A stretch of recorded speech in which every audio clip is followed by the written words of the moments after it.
पाकिस्तान 'ਚ पंजाबी कॉन्फ्रेंसां दे सब तो वड्डे नैटवर्क पंजाबी नैशनलिस्ट फोरम वालों जी आयां नूं। मशरकी पंजाब तो मगरबी पंजाब आने वाले मुहाजिर नहीं पंजाबी ने।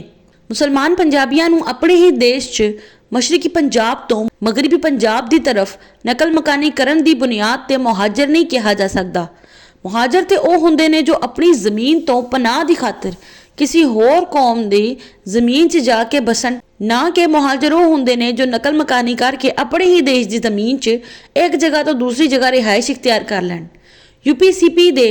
मुसलमाना ने मशरकी पंजाब के मुसलमान पंजाबियों नूं मुहाजिर करार दे के ते खुद भी मुहाजिर बन के पाकिस्तान 'ਚ खूब फायदा चकिया, बल्कि मशरकी पंजाब तो मगरबी पंजाब की तरफ नकल मकानी करन वाले लुटे पट्टे मुसलमान पंजाबियों नूं मुहाजिर के नां ते अपने सियासी अजाइम के लिए खूब इस्तेमाल भी किया। पाकिस्तान नूं मुस्लिम लीग के कैबिनेट मिशन की सिफारिशात नूं रद्द करके डायरैक्ट एक्शन डे के जरिए मुतालबात मनवाने के बाद माउंट बेटन प्लान के तहत बरतानिया की पार्लीमेंट के इंडियन इंडिपेंडेंस एक्ट 15 जुलाई 1947 के तहत 15 अगस्त 1947 ਨੂੰ ਵਜੂਦ 'ਚ ਲਿਆਇਆ ਗਿਆ,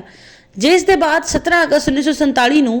पंजाब ਨੂੰ तकसीम करके 17 मुस्लिम पंजाबी अक्सरीती अजला पाकिस्तान शामिल कर दिए गए ते 12 हिंदू पंजाबी ते सिख पंजाबी अक्सरीती अजला भारत शामिल कर दिए गए, जिस की वजह तो पंजाब के मगरब की तरफों हिंदू पंजाबी ते सिख पंजाबियों नूं पंजाब के मशरक की तरफ मुंतकिल होना पिया। पंजाब के मशरक की तरफों मुसलमान पंजाबियों नूं पंजाब के मगरब की तरफ मुंतकिल होना पिया। पंजाब की तकसीम की वजह तो 20 लाख पंजाबी मारे गए, 2 करोड़ पंजाबी नकल मकानी ते मजबूर होए।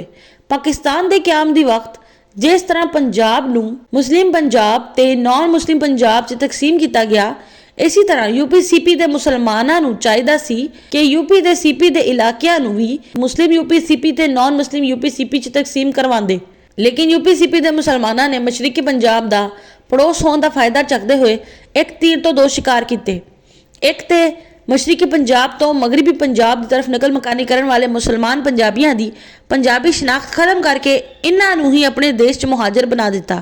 दूसरा, मशरकी पंजाब तो मगरबी पंजाब की तरफ नकल मकानी करने वाले मुसलमान पंजाबियों की आड़ लैके खुद नूं भी मुहाजिर करार दे के पंजाब ते सिंध के वड्डे वड्डे शहर, पाकिस्तान की हुकूमत, पाकिस्तान की सियासत, पाकिस्तान की सहाफत, सरकारी नौकरियां, जमीनां जायदादां ते कब्जा कर लिया।